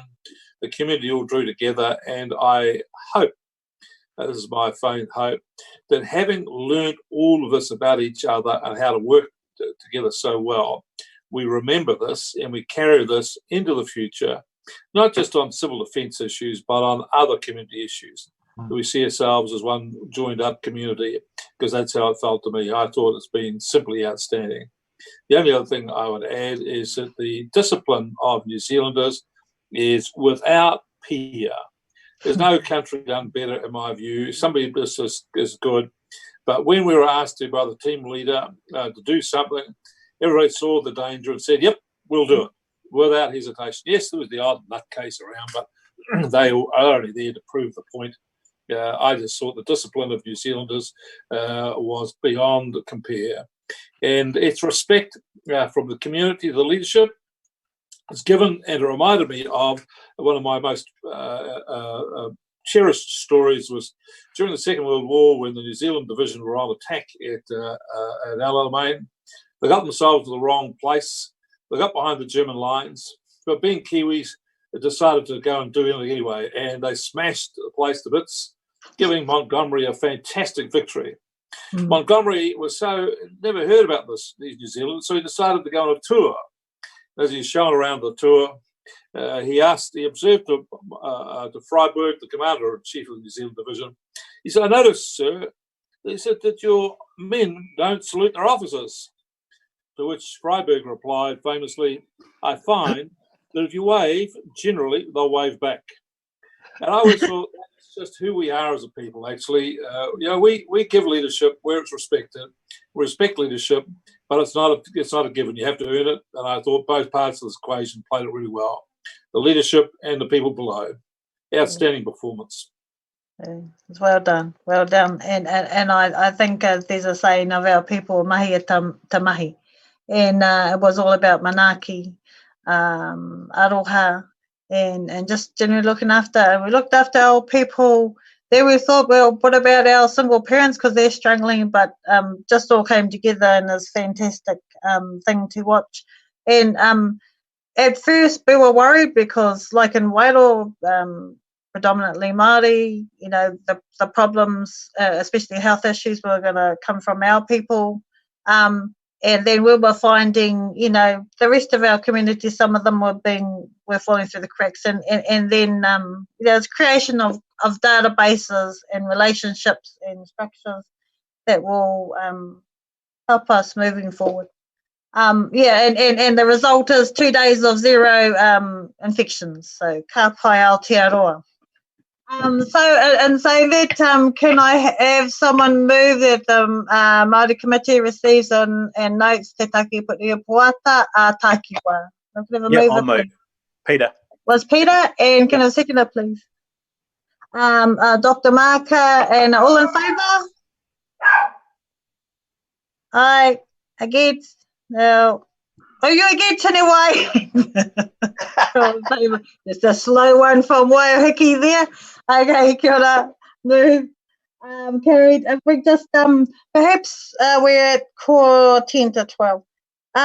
Shall we just try and get so that there are two items that are in the same sort of area, the pest control and the Moahaka Valley TB outbreak. Do we want to take a break now or get through these 2 items and then reconvene after a bit of a lunch break?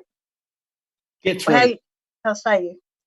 Move through these 2? Okay then. And I see Campbell's there. Okay, ka pai. So on item 7's Biosecurity Regional Pest Management Plan Report, and there's Campbell. Ian, you're there. Is Campbell's there on the phone or not on the screen? And Mark? Kia ora, Chair. Kia ora, Chair. Yes, both Mark and Campbell are on the call. Oh, yeah, now I see you. Okay, so do you want to lead us into that one, please, Ian? Yeah, look, just really briefly lead you into it and introduce myself for those who I haven't met before. Ian Maxwell, I'm the Group Manager of the Integrated Catchment Management Group. Amongst other things in my group are the biosecurity functions. And in the meeting today, Mark Mitchell, who's Mark's our Acting Manager Catchment Services, who heads up our biosecurity work for the meantime, while Campbell Leckie, who many of you know, has seconded across to our Right Tree, Right Place project. So those two gentlemen will step you through the paper shortly. Look, they're two papers in quick succession. They're both related to each other. I guess this all came together off the back of the recent TB outbreak in the Hawke Valley that you're probably well familiar with. We had Osprey present to the Regional Council about 3 weeks ago, some background in terms of the work they do and how they've responded to the TB incident. We thought it would be helpful to present some background context in terms of our broad biosecurity programs, as well as what our roles and responsibilities are in relation to the TB outbreak. Together, we presented this to Council last week, and very happy to run you through that same discussion today. Just one final comment, perhaps, before I hand it over to probably Mark to lead us into this, is just that prior to the outbreak, the TB outbreak in the Hawke Valley, we agreed that we would review our biosecurity functions, primarily to help us understand what changes, if any, we might need to make to the program going into our long-term plan thinking and development. That work is underway right now, so it was quite fortuitous that it kind of occurred at the time the TB outbreak fell upon us. And the TB outbreak obviously is something that the reviewer is acutely interested in and will be looking at in great detail as part of his review. And I'm very happy to share with you the outcome of that review once it's completed. Probably in a couple of months' time, or maybe slightly earlier, we'll bring that information back to you and discuss with you what we discovered from that. So look, I'll hand over now to Mark, who'll probably give you a brief introduction, then we're happy to take questions. Thanks, Ian. Kia ora koutou. I'm just going to turn my video off. I'm dropping in and out today. Video seems to be not helping. Cool. Yeah, so as Ian mentioned, this paper was, I'm assuming it's taken as read, but I just wanted to touch on some key points. This paper was produced for Council to give them an overview. So the core biosecurity functions at Hawke's Bay Regional Council are pest plants, pest animals, and we also have a predator-free Hawke's Bay team. The team focus on delivering the programs outlined in the Regional Pest Management Plan. And this plan, essentially it provides Council with a framework to manage pests, and this is underpinned by the Biosecurity Act. If you had a chance, you may have seen from the linked document that the Regional Pest Management Plan contains 33 different pest plants, 23 different pest animals, it has 2 marine pests and 5 horticultural pests as well. I go on in the paper just to outline some of our larger programs, just to provide Council with a bit of a flavour of some of the programs that we do. Staff manage biosecurity programs both in the rural and urban areas, targeting specific species for either control or eradication. This involves, as you can imagine, working closely with farmers, urban residents, and a wide range of organisations. And just as an example, the pest plant team in the last quarter, they visited 314 rural properties and 190 urban properties. So they are out there engaging with a lot of the community. Finally, on this paper, I'd just like to note that, or reinforce what Ian pointed out, that we are in the process of going through and that is in preparation of the next long-term plan. Now, would you like me to also, Michelle, provide a brief overview of the TB paper now? Or Yeah, did you might want as to go well to blend into item 8 and get close to that coffee. Yeah, na kapai. Mark. Yeah, absolutely. They do link. So, Yeah. look, the for the Osprey paper, again, that was just providing council with a background of our predominantly our possum control area program, the PCA program, and how it relates to Osprey managed program. I acknowledge there is a bit of detail in that paper, and there has been a pretty varied relationship with Osprey. The regional council was actually delivering vector management for Osprey up until 2013. But in more recent times, the relationship between HBRC and Osprey is focused on the areas that roll off Osprey management and into our regional council pest control, possum control area program. I just quickly want to note that Osprey's function is to eradicate bovine tuberculosis. That the only reason they're interested in possums is because they're a vector of bovine tuberculosis. So once Osprey declares an area TB free, they effectively move away from that area. They no longer control possums.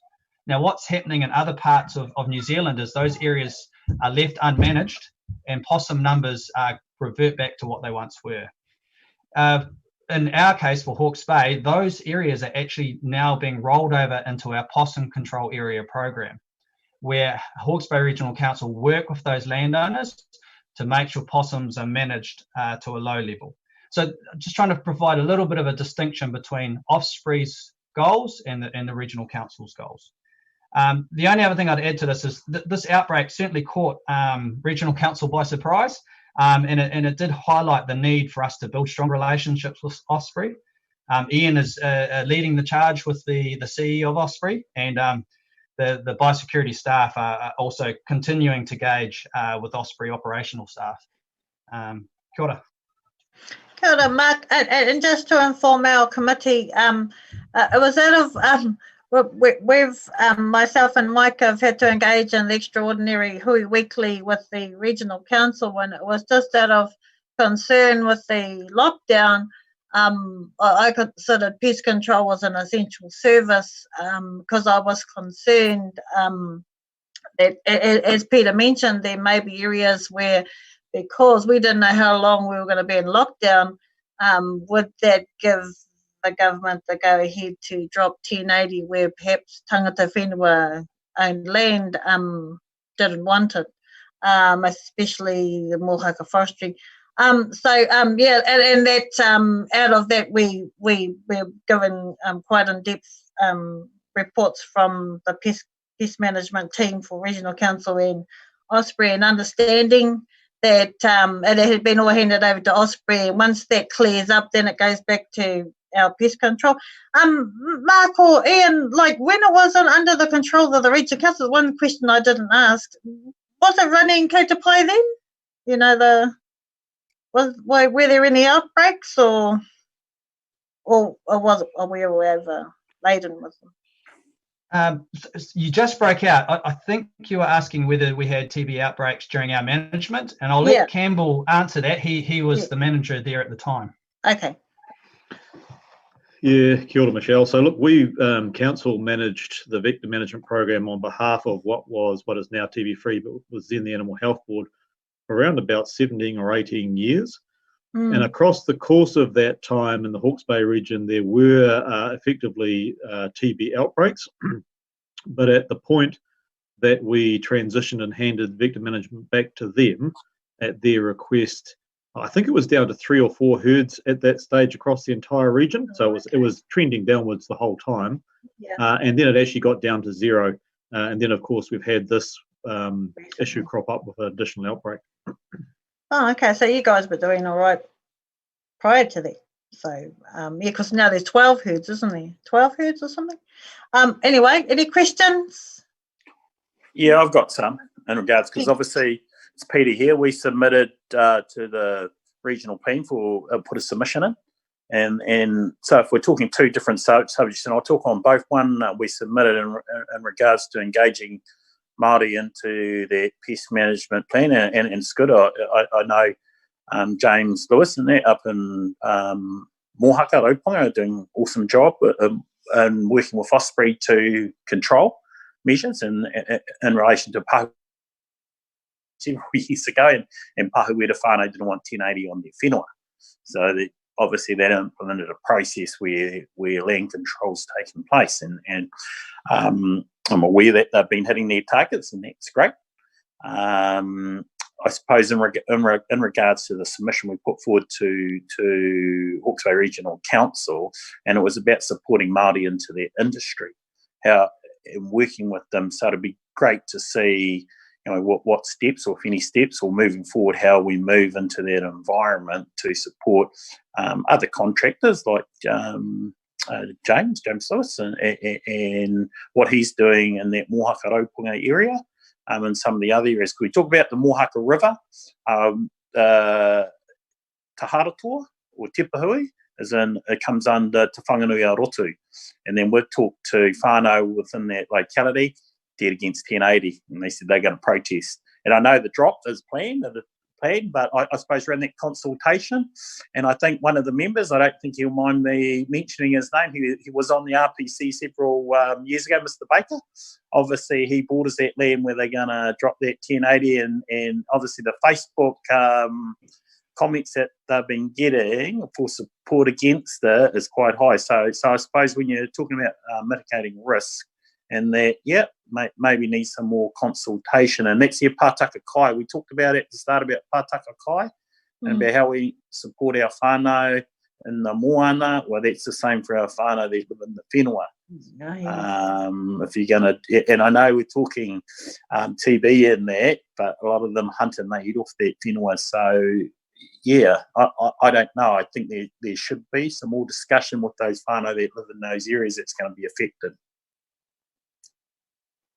Most especially, I suppose, Peter, when you consider what we're in at the moment and how we couldn't access the ngahere for our pātaka, and the infection within that area, I believe it started in Te Pahui, sort of puts everybody at risk. But understanding the tangata whenua view about no 1080.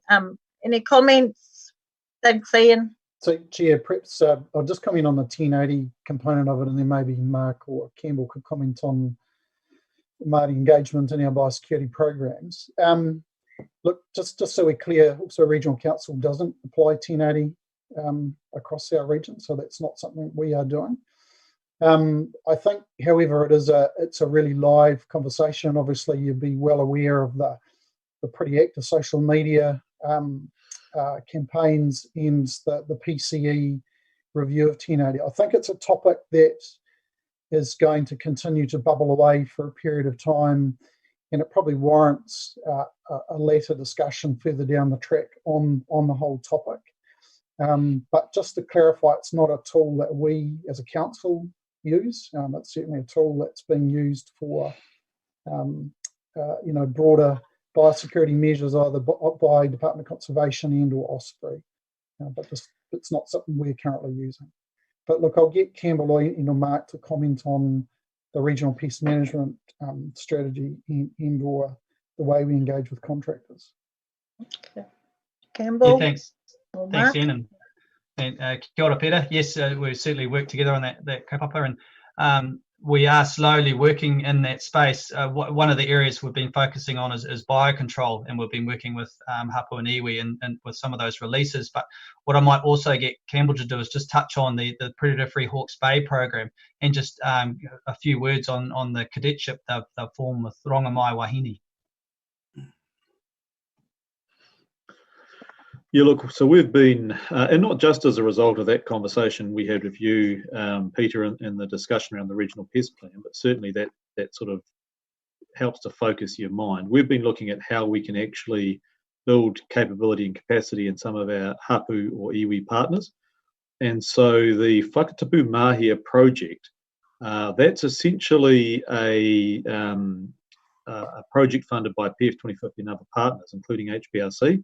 But we've actually got two cadets, which we have taken, one of them from Mangahururu Tangatu and the other one from Rongamai Wahine Iwi. And so Both of those are young people that we have deliberately brought into the actual program and that we're using as an opportunity to upskill them with the hope and or possibility that in time, particularly for Whakatapu Māhia, as that project transitions over to community and iwi leadership, that those young people are then a resource or can be part of taking the community and iwi vision of the project forward. So that, I think, and the other comment I'd make too is that, so that's actually also been important in terms of how we're looking at building funding around the project and trying to support. So, for example, we've got 2 contracts with Rongamai Wahine Iwi as part of the Whakatapu Māhia project, and both of those are for a staff resource in addition to the cadets. And again, the intention is to try and build capacity and capability to take that forward. And we're looking at that project as a potential model for how we might do that in other parts of the region. Now, granted, it comes down to funding, and we were fortunate to get a reasonably large chunk of funding from PF 2050 Limited, and that's a really key part of being able to do this stuff. But certainly that's the sort of things we're trying to do. Just to add to that, because we've funded 5 rangatahi, and I suppose we talk about Te Harato where the 1080 drop's going and that, so we're funding 5 rangatahi, and they're at school, but we partnered up with Central Pest Control. They supplied us some product, and we hired a guy to come in and take our rangatahi. So it'd be good, if we could work in more collectively in regards to the rangatahi, and our rangatahi at school. So in the holidays, we get them up, they go on our Maori blocks, and then they pest control up there. They do planting. We've got a planting project. They're going to plant 5,000 trees up in the bush shortly in the next 2 months. But we're working in with the schools in that. So it'd be good if we, when we talk about planning and initiating plans, because our future vision is to keep them at school, but also give them necessary skills. So if they want to go into a job, maybe with Doc or with yourselves, I've got some of those core skills about developing interest. So, and what I'm saying is about we put that submission, and it'd be good to work through that planning with any of our Tai Whenua groups that are working with their rangatahi moving forward.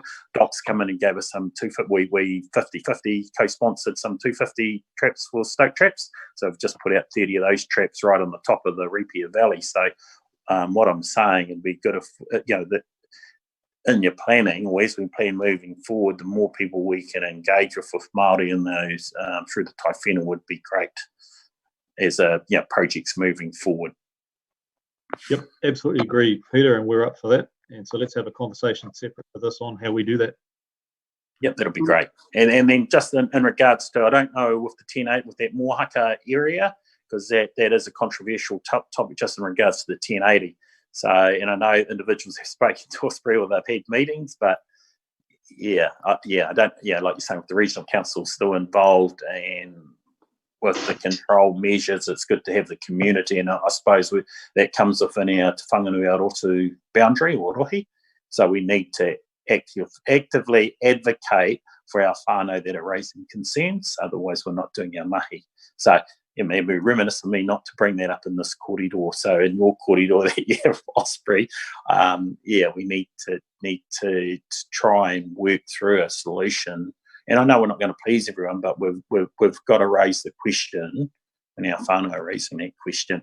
And declare conflict of interest. I used to work for the regional council. I used to fly 1080 back in the day when I was a young fella, so I have worked in that area and that, but yeah, obviously, and I did chair the meeting for Tatrakina as an independent person when the owners called for a meeting in regards to application of 1080, which was firmly rejected by all the owners for Tatrakina, which I know is the big drop where the 1080 is going to happen up the Mohaka. That area is the hotspot apparently. So yeah, I do have some background and some previous knowledge of that particular case scenario. I suppose I need to follow on. Thanks, Peter. Oh, geez, you were the enemy, bro.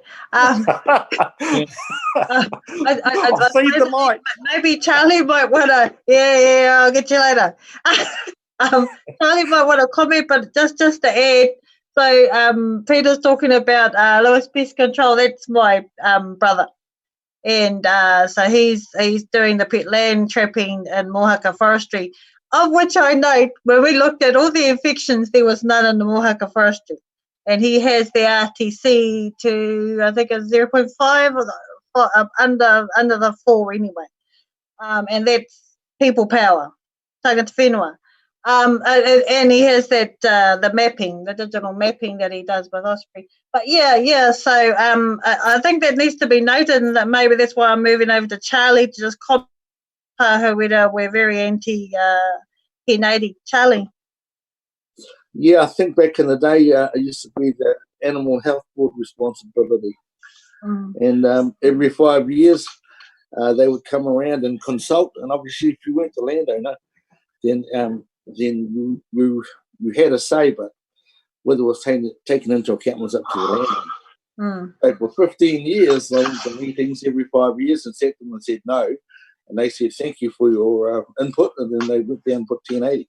Once we got the Mohaka Forestry back, obviously no was no. So they then had to change. And that was good.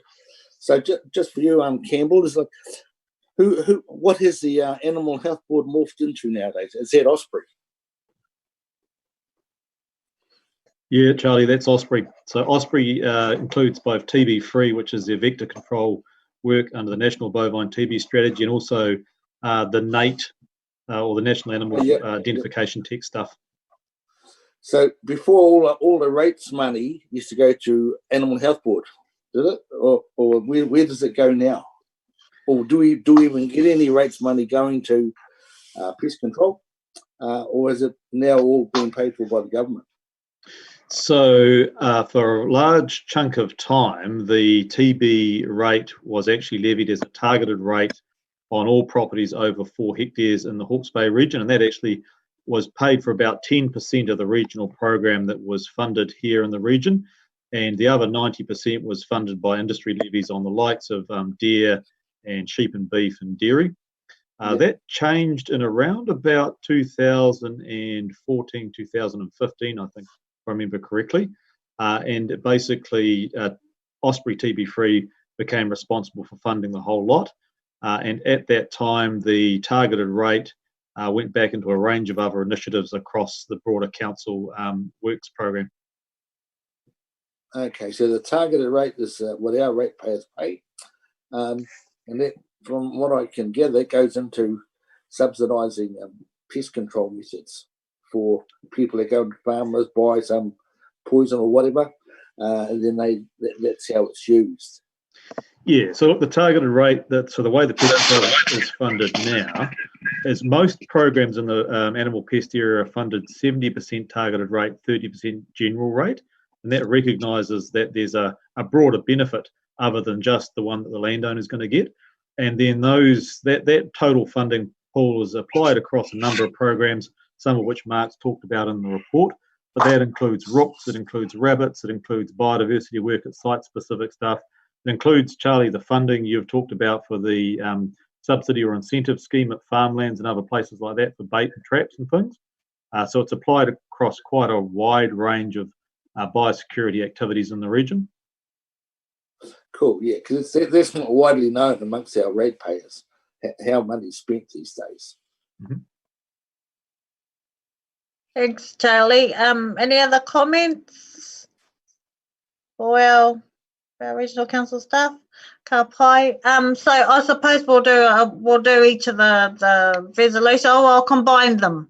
So if I could have someone could move that the Maori Committee receives and notes the biosecurity regional pest management plan and pest control activities staff report, as well as receive the review of the regional council activities in relation to the Mohaka Valley TB outbreak report. Can I have a mover, please? Oh, Madam Chair, Maro. That was you, Charlie? Was that you? Second. And second was Oh, Powder. Sorry, Powder. I'm trying to look at all the screens. Thank you. I just got a comment in regards to that, because it's a discussion topic in there, and I read through the brief in that. But I mean, issues that we Māori have direct input in, and I know they quoted the Act, because we do. It's a discussion topic, but it is an important topic. Hey, especially when our whānau are going to protest. So absolutely. things, but if our whānau are going to be out there on the picket line, hey, and we already discussed discussion topic, then yeah, it does bring risk. That's what I'm saying. It brings risk to us as members because our whānau will be placarding or whatever they're going to potentially may do. So yeah, so we've got to, yeah, it just as a discussion topic and an information session, I think it needs to have more value on our kōrero. It's just a note because I know some people feel real hotly on it and they'll come back to the tai whenua and say, well, what did you say about it? You just haven't done your mahi. Hey, because it puts. Thanks, Pete, and hence why I probably brought it up. Yeah, Mare. Can I just find out who was the mover and seconder of those? Yeah, I moved, and thank you, Campbell, as well for the good reports, good information. Thank you. So, I think it was Charlie and Ali. Was it you, Charlie? No, it was Mare. Mare moved, and who seconded? And Paula, sorry, yeah. And Paula and Ali seconded, and all in favour? Aye. I'll abstain. And Peter abstain. Yeah. Thanks for your input. Thank you, Campbell, Ian, and Mark for your input, and that'll free you up for lunch now. Koutou. I keep on bringing it up. Who's waving their hand? I just saw a minute ago. Oh, saying goodbye. Thank you for your participation and your report. Michelle, This is of concern, so duly noted. Thank you. So shall we break for 20 minutes for lunch and then we're into Rex and James's reports? Kapai? Kapai. So it's 12:15 now. See you 25 to 12:30. Kapai. See you then.